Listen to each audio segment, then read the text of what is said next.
This is actually a case study. The way I was thinking about was to do some work together, but maybe the format it will be changing, but we can still raise it. And this particularly relates to the situation in Bangladesh, and good number of references even today has been made to Bangladesh in this presentation. So I'll go quickly and try to see whether you can reflect a little bit. This is the situation of Bangladesh. It's a tropical monsoon country, and basically it's a very densely populated delta with 734 kilometers of shoreline. Population is about 165 million. 40% live in the coastal belt, so about 40 to 50 million in the coastal belt of Bangladesh. And you can see how complex is the coastline, and it's very difficult, which makes it quite difficult when a storm surge and other things come in the case of Bangladesh.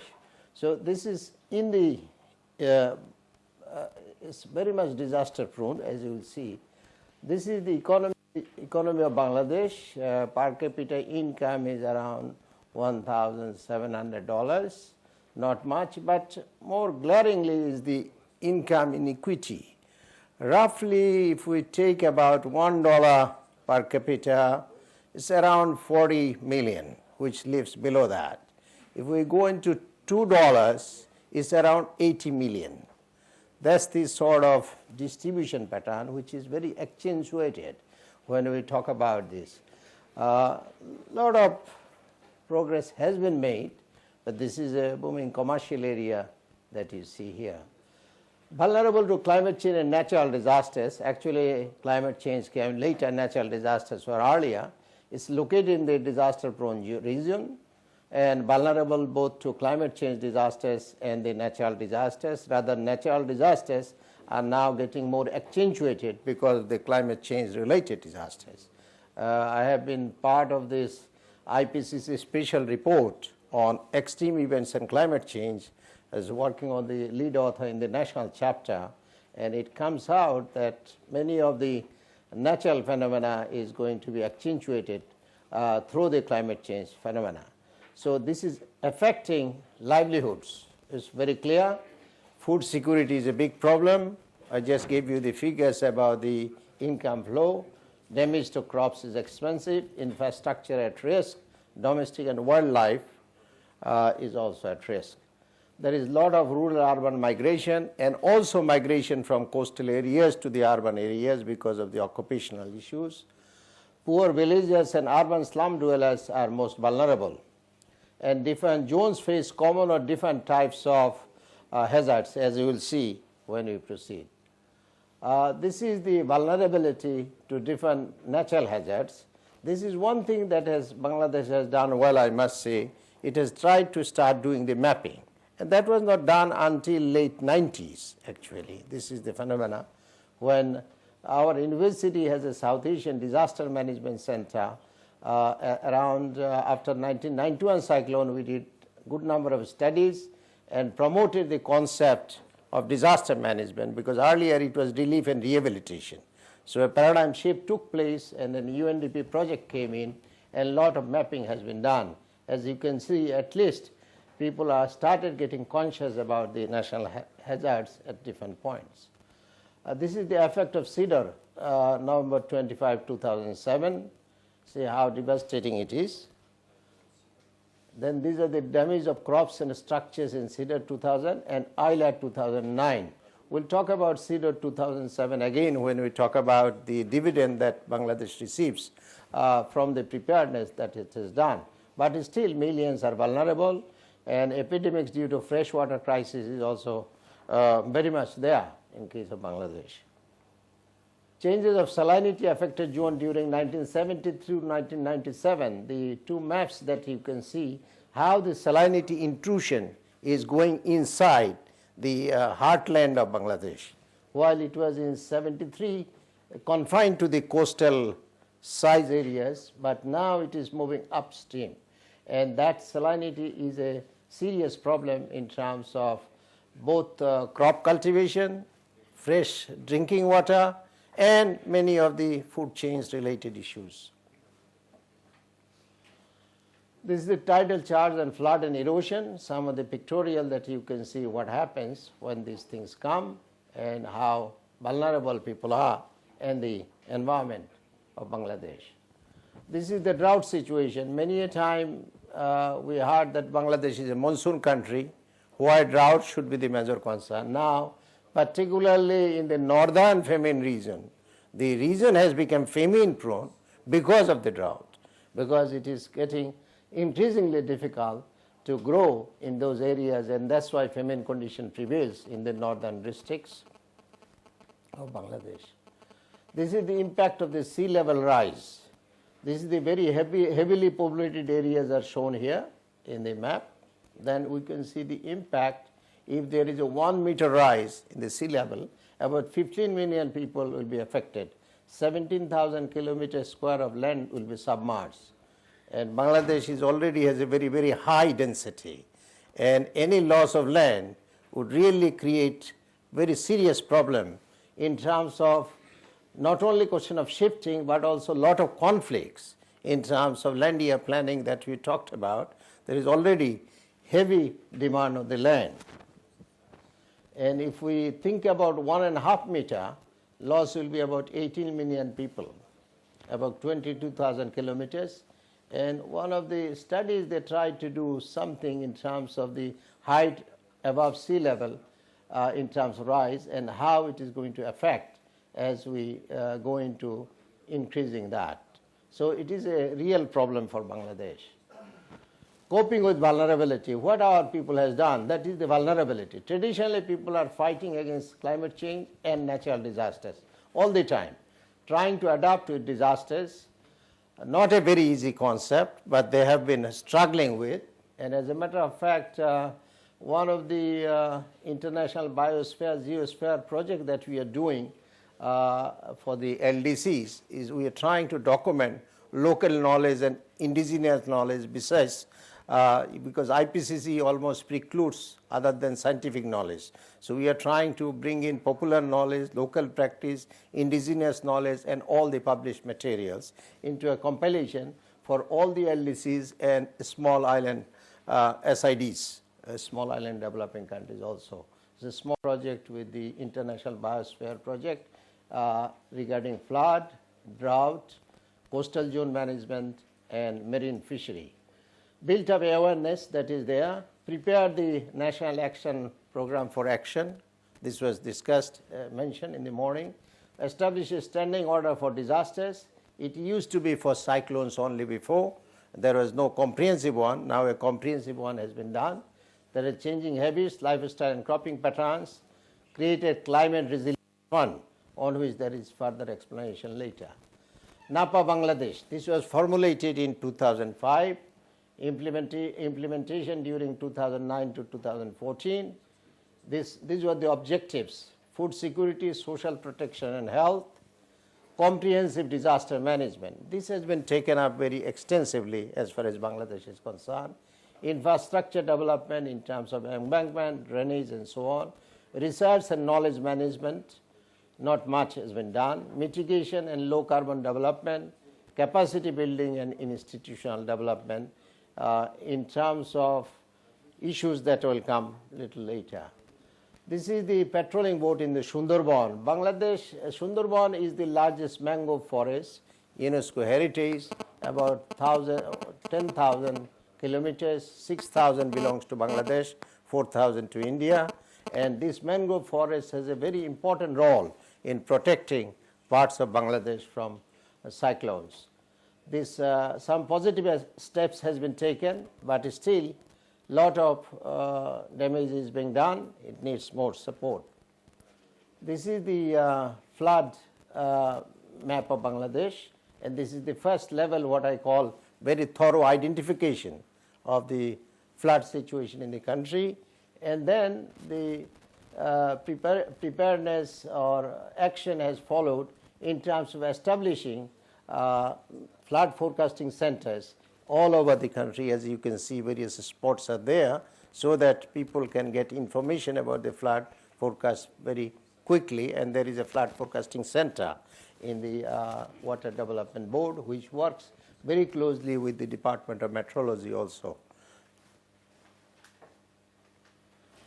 This is the tsunami vulnerability map. Bangladesh Geological Survey has established that coastal belt 1 in Chittagong Teknaf coastline is most vulnerable, and then moderate vulnerability and low vulnerability maps has been done.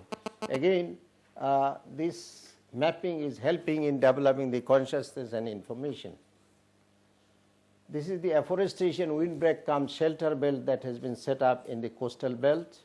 This is the hoisting of signal flags among the illiterate people. The best way to communicate about the danger of a cyclone is just put up the flags. One flag, it is a cautionary. 2 is a danger. You start preparing. When the 3 comes, you run. You run. You just don't wait for anything. So this is a very simple program, but it really works from the point of view. And some of the work I did in the coastal belt, particularly Shondip area and Cox's Bazar area, I found that these were very well recognized, but was not very well organized. But these days, these are very well organized. Even with the cyclone education project we have done in one Upazila and Cox's Bazar, we found that these were extremely effective when it comes, even with a bamboo pole or with a rod. You can put it up on the top of a building. All public buildings would have stands, and you can have this, and particularly mosque and the schools and other things can place this. This I would like to present to you as the dividend from preparedness that Bangladesh has achieved. We've talked about this, and these are the comparison of cedar in Bangladesh and nargis in Myanmar. The two of these impacts of the cyclone of cedar and nargis. And you can see this was very close, 2007, 2008. Their wind speed almost comparable. Then now comes to the number of people affected. It is there. See the mortality. 4,200 in case of Bangladesh, 138,000 in case of Myanmar, and damage is 2.3 billion and 4 billion. Now, what is the differential causes? Myanmar has no history and little preparedness. Bangladesh, differently, see, it is frequented by cyclones, has better preparedness because it is used to dealing with cyclone. But government of Bangladesh undertook significant disaster reduction program from cyclones, DRR from cyclones. Multi-story cyclone shelters, I have shown you, that is affected. Improved forecasting and warning capacity. That is something, thanks to Japan, we had our first 2 radars, then 3, 4. Now they have been connected so that there could be simultaneous release now of information. And fortunately also we have a homogeneous country with one language all through. So that homogeneity tremendously helped, because all broadcast and forecast reaches very quickly, and then those cyclone preparedness volunteers run with that, and they actually carry the track map of the cyclone. As the meteorology forecast is, they really can point it in the direction, the path on which the cyclone is coming. That's how they do. So the coastal volunteer network has tremendously helped. 3 million people were evacuated prior to Sidol landfall. And this is a tremendous capacity that the government has developed over the period. Even Sidol would have been greatly affecting us if we would not been able to evacuate this number of people from the path. Coastal reforestation program was a great help. And then the mangrove forest that I was referring, Sundarban, was of particular buffer in this particular cyclone. Sundarban is one of the least populated area in Bangladesh, and that windbreak that has been provided by the mangroves was a great saver in terms of saving lives and property. So what are the explanations? Bangladesh and Myanmar are very poor countries with low level of HDIs. That's in statistics. So what was the difference? Governance indicators of the World Bank explains part of the differences. And the quality of governance differs in terms of voice and accountability, rule of law, regulatory quality, government effectiveness. Because on all these factors, Bangladesh fares better than Myanmar. And that's where the differences lie. Bangladesh has a big history of working together with the NGOs, with the civil society, with the communities in terms of dealing with this type of things. So low quality of governance is cited as a major vulnerability component for human mortality in cyclones. This was cited in the IPCC report on managing risk and extreme events and disasters to advance climate change adaptation as of 2012. So what was the latest that the Bangladesh has done? It has taken some bold steps, established Bangladesh Climate Change Resilience Fund, BCRF.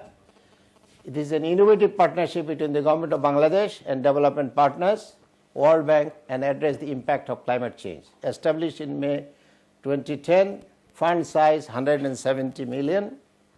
Partners Denmark, European Union, Sweden, United Kingdom, and Switzerland.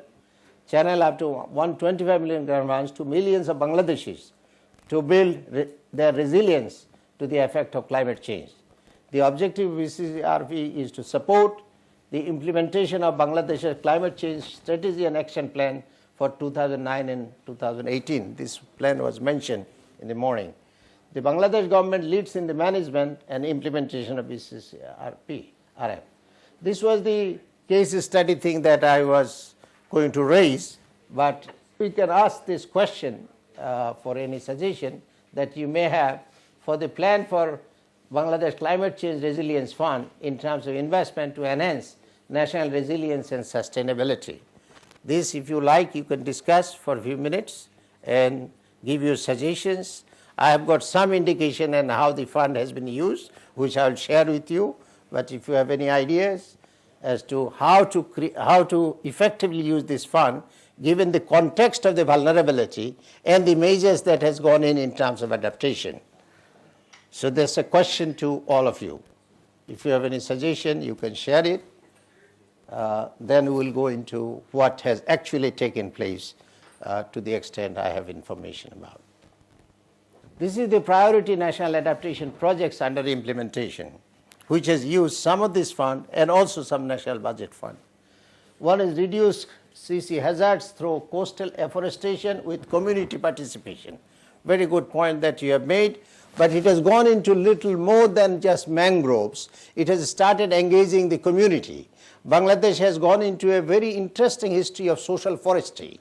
Under social forestry, it is not just the coastal belt. Across the country, all the roadsides, all the railway sites, any other vacant land has been taken up, given to the community to start the afforestation program. And some of the resources also came from the World Food Program, vulnerability feeding program also, where the beneficiary takes care of the plant and then gets 60-40 ratio. 60% of the benefit goes to the person who takes care of the particular plant or section, 40% goes to the community. This is how it is developed, and social forestry is very successful. Providing drinking water to coastal communities, build capacity for integration of CC risk, dissemination of information, construct flood information assistance center, mainstreaming adaptation, climate change issues in secondary and tertiary education, list used actually, I'll come back. Enhance resilience, urban infrastructure, adaptation action. These are the actual projects with budget that you can see now under this fund. 56 new shelters and rehabilitation of 50 damaged shelters, 25 million. Community-based climate change resilience activities through civil society organizations, NGOs, agricultural adaptation in climate-prone areas for drought, flood, and saline-prone areas, climate resilience, participatory afforestation, reforestation program. Your point. Feasibility study of a cross dam between the two islands, eco-restoration of hill forest in Cox's Bazar, again using the tribal people in the process, revegetation of Madhupur forest. This is also done by taking the indigenous community into action. Climate change resilient infrastructure improvement and vulnerable coastal areas, bringing union information services under solar system, Then these are the two studies sort of completed and feasibility is being done. Latest one is the ADB project involving a large project of 150 million involving coastal road rehabilitation of 825 kilometers and few other things. I'm going to conclude by showing you the climate stimuli. These are the stimuli, you are familiar with this, and these are some of my conclusions, but I've got one or two observations. Besides all these, what I see, this fund and related fund, all these activities are always oriented to, or mostly oriented to, hard options. I see very little soft options. As a matter of fact, there is a tremendous need to think about soft options. People are going to have change occupations. There got to be occupational migration. Otherwise, this land cannot survive. That means younger generation must be given more access to skill, to education. Those are legitimate funds because the older generation cannot change occupation, younger generation can. And then again, education and awareness program is very low. Very little investment comes because unfortunately that donor fund is more visibility oriented rather than intrinsic resilience oriented. This is a big problem. So we need actually massive social marketing campaign to bring awareness so that the people do not just think of footprints but also start thinking of handprints. That is how they can contribute. We just cannot work on environment and production function without really working on consumption function. It is actually consumption function which makes the demand on the environment and the production process which creates all the degeneration. So we got to address with resources and funding a new way of thinking of life and living and reduce consumption. That's fundamental to this whole problem. There must be a paradigm shift both in knowledge, in terms of economics, in terms of understanding, and in terms of way of life. Unless we change that, it will be very complex to really solve it. Thank you very much.